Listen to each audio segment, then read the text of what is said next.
An essential part of man's life. Since the dawn of history, man has had to depend upon nature to supply him with fibrous material, soft and strong enough to be woven into cloth.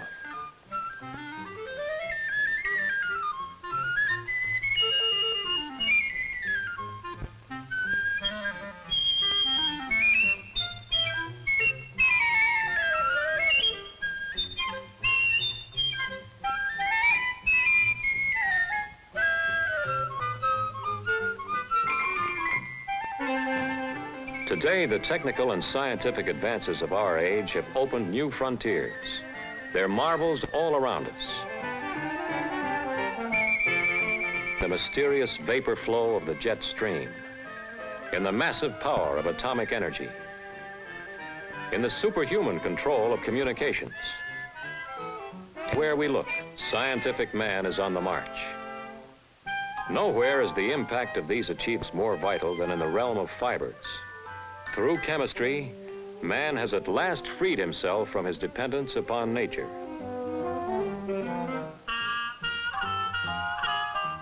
He has discovered how to create fibers of his own making.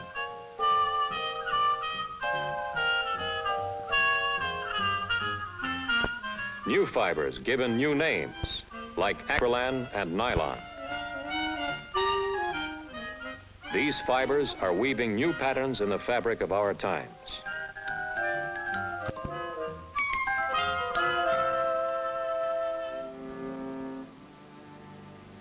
Man-made fibers are the heirs of 4 civilizations. Their ancestry begins back in the Dark Ages, when primitive man first used animal skins to cover and protect himself. As his needs changed, he discovered in nature fibrous material that could be spun into yarn and woven into textiles. After centuries of trial and error, it was found that 4 fibers surpassed all others. From the plant world came flax and cotton. From the animal world, silk and wool, each a product of a distinct civilization. Flax, the oldest source of textile fiber, became the servant of man in Egypt. Pictures painted on the walls of Egyptian tombs more than 5,000 years ago give us a complete record of flax culture in the world's first civilization. We know how the Egyptians planted flax, harvested it, sorted and bundled it, spun the fibers into threads of yarn, and finally wove the threads into cloth.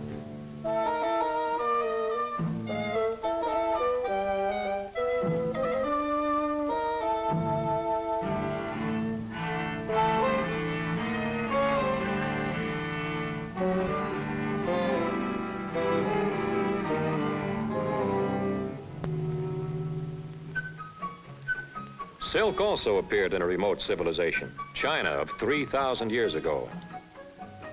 An ancient Chinese legend says Xiling Shi, the lovely empress, was worried about a blight. Tiny worms were devouring the leaves, then creeping from leaf to stem to spin pale cocoons.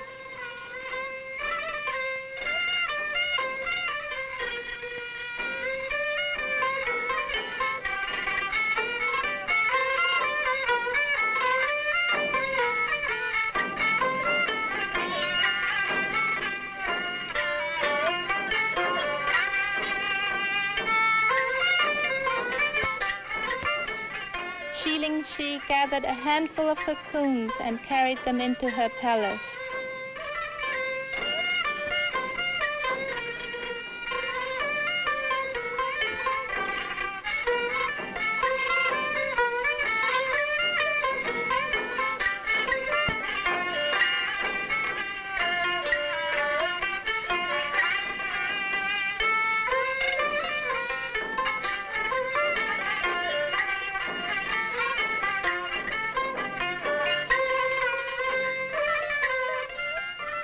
by accident, she dropped one into her silver basin, which had just been filled with hot water. A delicate filament began unwinding itself from the cocoon. Xiling Shi had discovered silk. It is said she also invented the silk reel, which joined the delicate filaments into a thread thick enough for weaving. From this simple discovery, China developed one of her greatest sources of wealth. The origin of wool is mostly conjecture, but artifacts preserved from the Babylon-Assyrian empires and clay tablets tell us that wool was already being twisted together into thread and woven into cloth more than 2,000 years ago. Camel caravans were regularly carrying bolts of woolen cloth to Egypt in exchange for linens and other products. When the Persian armies swept down from the mountains and conquered Babylon, the weaving of woolen cloth was taken over by the invaders. Centuries later, the Mediterranean became a Roman sea. When the Romans conquered England, wool was introduced into the British Isles. Ever since, wool has been tightly bound up with English life and history.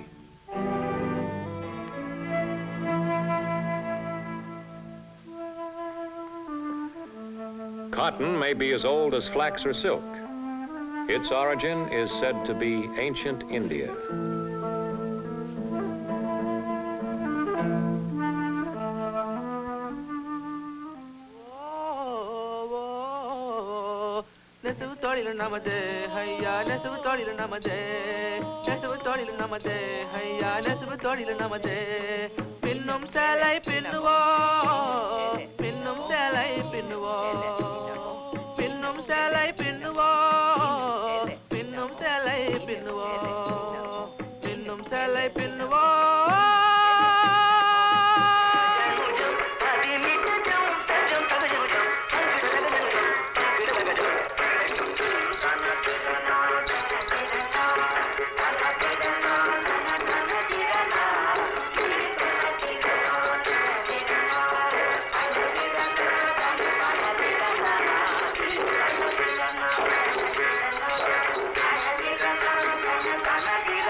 At first, this fiber gave no indication of the great changes it would bring to mankind. But by the 18th century, cotton had become one of the world's most important staples. It could be readily bleached, dyed, and block printed in a wide variety of colors and designs. During this period, new inventions were developed. The first was a weaving device called the flying shuttle. Conceived by an Englishman, John Kay, the unique feature of the flying shuttle was that it could be worked with one hand instead of two. It went flying backward and forward between the sides of a loom and reduced by half the time taken to weave a piece of cloth. This made it possible for each weaver to double his output. It now became urgent to find a method of faster spinning.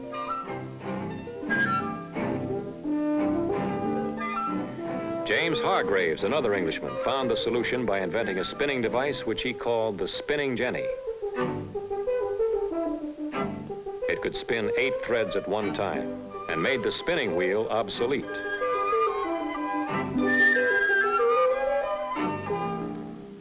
The next advance was made by Richard Arkwright in the realm of power. His machine replaced the slow treadle of human spinners. He called his device a water frame because water power was used instead of human muscles. Too large for home use, where all spinning was still done, it had to be put into a special building beside a stream and was called a spinning mill. In the next years, other inventions followed rapidly. Hargreaves's jenny and Arkwright's frame were combined in a more efficient machine, Compton's mule. Steam engines replaced water power, mechanical spinning machines appeared. The result was the birth of a new social institution, the factory. In 1793, Samuel Slater set up the first successful textile factory in Pawtucket, Rhode Island. He built it and its machinery from memory based on Arkwright's factory in England, where Slater had worked as a boy. Slater's mill inspired the rapid spread of other mills, but none assumed vast commercial importance. Until an invention by Eli Whitney, the cotton gin, speeded up the production of raw cotton beyond the wildest dreams of manufacturers. Thereafter, there was no stopping the steady growth of the textile trade. The transition from a handicraft to a mass technology spurred tremendous expansion. This was abetted during the 19th century by the mass influx of Americans from the Atlantic to the Pacific. With the rapid spread of population came endless demands for cloth.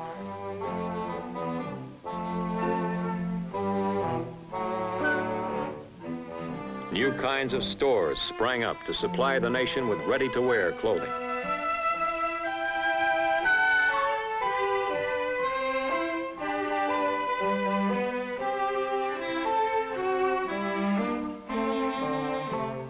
But the rapid conversion of agricultural lands into new towns and cities cut into the sources of natural fibers.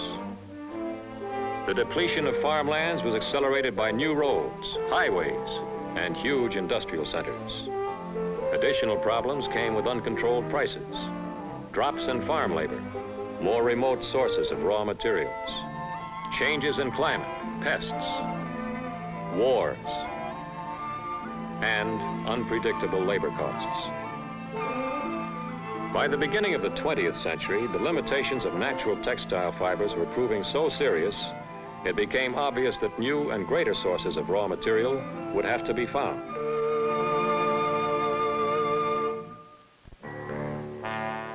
Industry called upon modern science to provide an answer.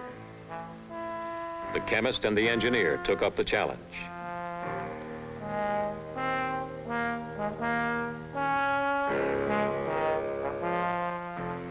They began to break apart the materials of nature in order to learn the raw ingredients of matter.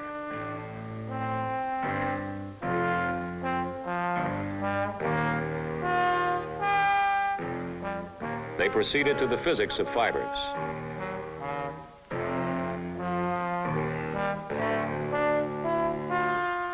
Analyzed flax, wool, silk, and cotton fibers and determined what each contributed to man's comfort.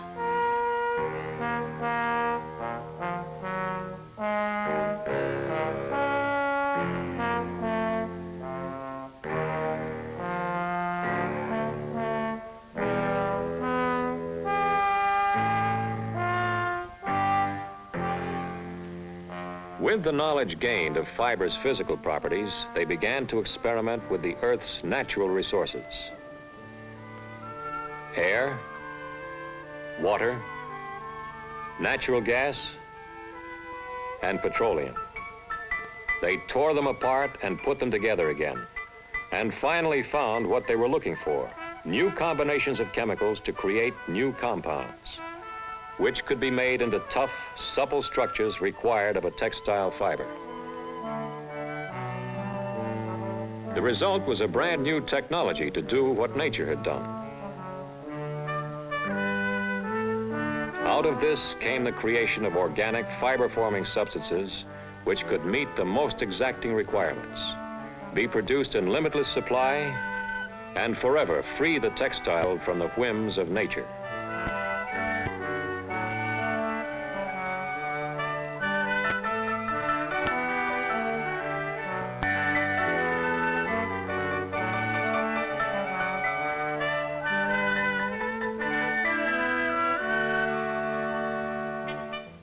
Once the magic formula was released, a variety of man-made fibers appeared.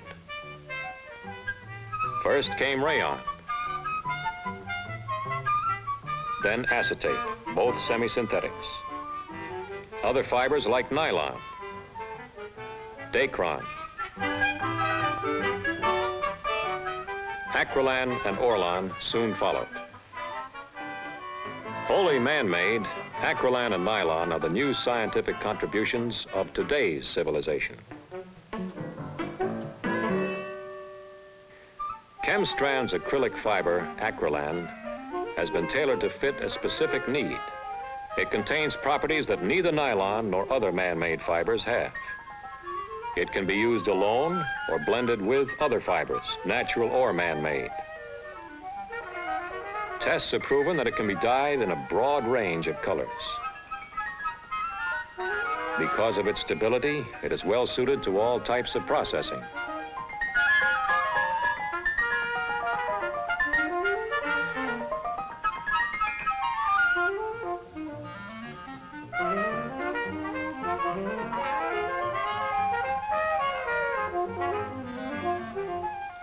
Highly adaptable, it meets the severest challenge of high-speed or intricate textile machinery.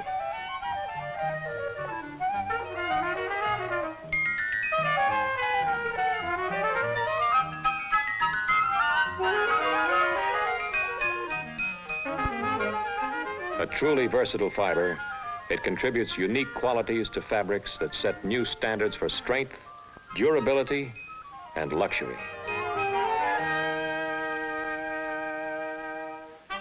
The making of acrylic fiber begins with raw material shipped in from great chemical plants in Texas City. At the manufacturing plant, the chemicals are unloaded.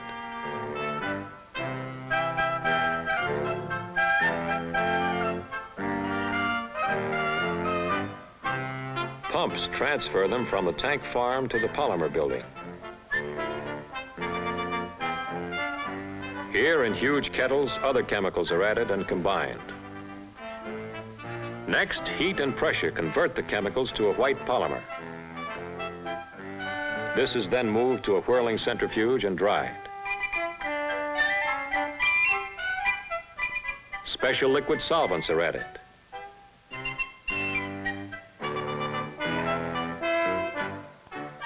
From here, it is pumped to the spinning machines. Forced through spinnerets, it emerges as continuous strands. Then it is heated, washed, dried, and stretched to become acrylic fiber.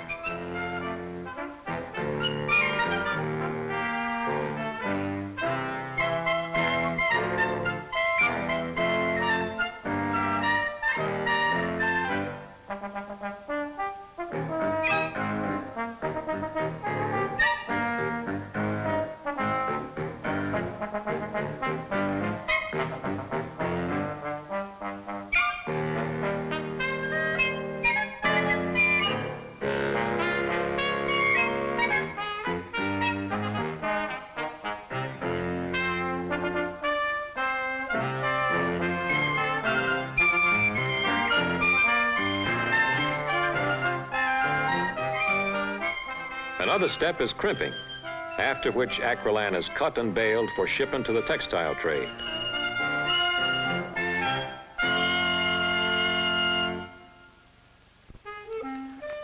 Unique in many ways, acrylan and nylon have had a revolutionary impact on American life. In industry, they are becoming well established. In fashion, they have made possible new concepts of design, economy, and beauty. Carpets and fabrics for the home have brought easy-to-care-for living for everyone. Tomorrow's homes offer new challenges for chemical fibers.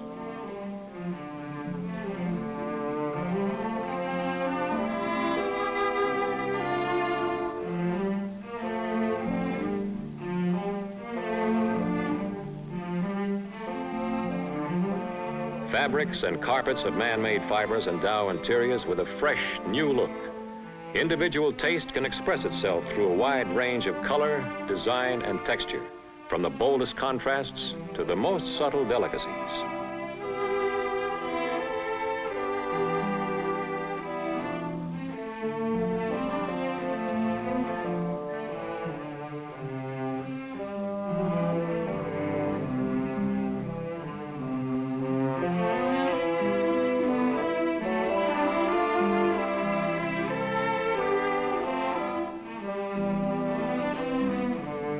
These fabrics and carpets are easy to care for, exciting to see, and a joy to live with.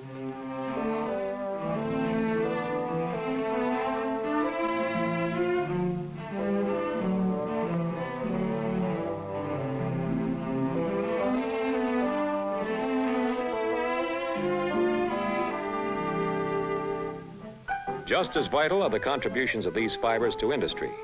From an empty space to a huge inflated warehouse in 1 hour, a feat wrought by the magic of nylon and compressed air. No less important are their daily uses. Because nylon tire cord is stronger, more durable, and cooler running, these tires stay safe longer, taking the risk and worry out of driving.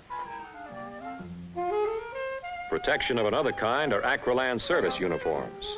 Unaffected by sunlight, bad weather, and acids, they combine on-the-job ease with ruggedness and good looks. Whatever people do or wherever they go, man-made fibers are contributing to everyday living.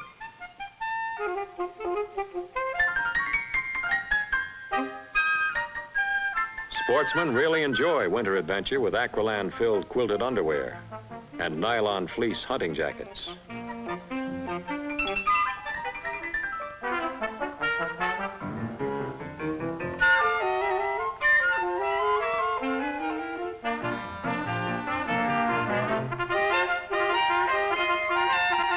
For summer fun, nylon wading pools bring the seaside into the backyard. Thanks to man-made fibers, no worry about water shrinking your swimsuits. They keep their colors. No long, chilly wait for them to dry. Mother, in her chic yet practical at-home outfit, can go about her work with less stress and strain.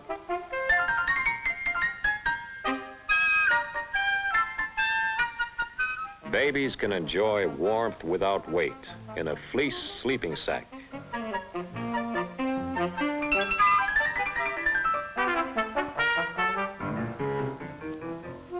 Mother knows, too, her nylon sheets and Acrylan blankets will come out of the wash as soft and fresh without losing their color. She can send the children off to school knowing their clothes will take the rough treatment of hard play. Dip and rinse, and they will be ready for use again.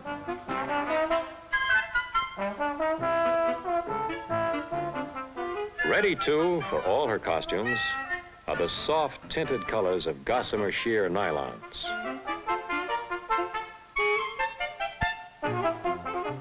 Luxurious at-home, evil-minded. Tricot gown and peignoir sets, packable as a handkerchief, weightless as a cloud, and keep their daintiness.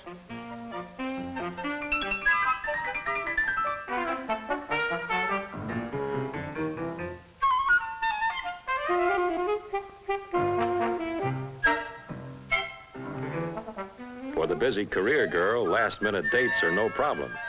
Her social life can be extended without a change of clothes.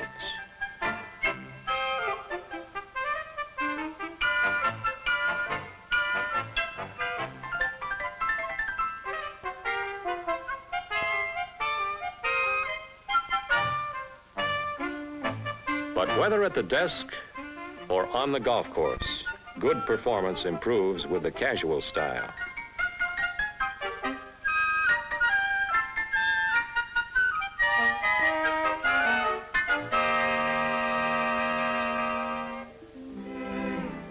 For romantic moods, all the beauty of happy moments can be captured in glowing design, exquisite color, and flowing grace.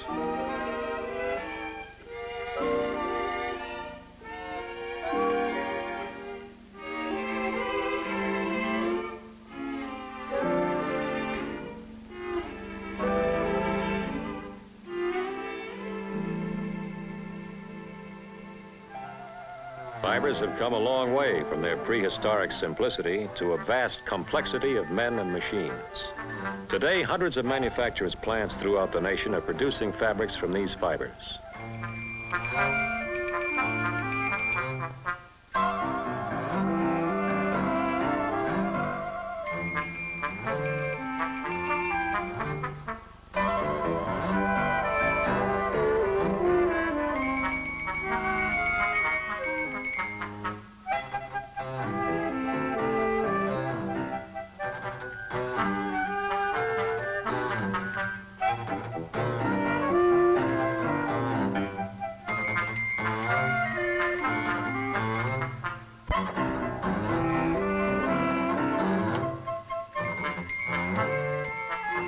filament yarn to finished fabrics, chemical fibers are meeting the most exacting requirements of the textile world. Man-made fibers need gigantic technological resources for their creation. Outlays of millions of dollars for plants and buildings are required. Another major item is the intricate array of processes with tons of chemicals. To keep pace with progress calls for the most modern research centers, scientists, engineers, and workers with a great variety of skills and training.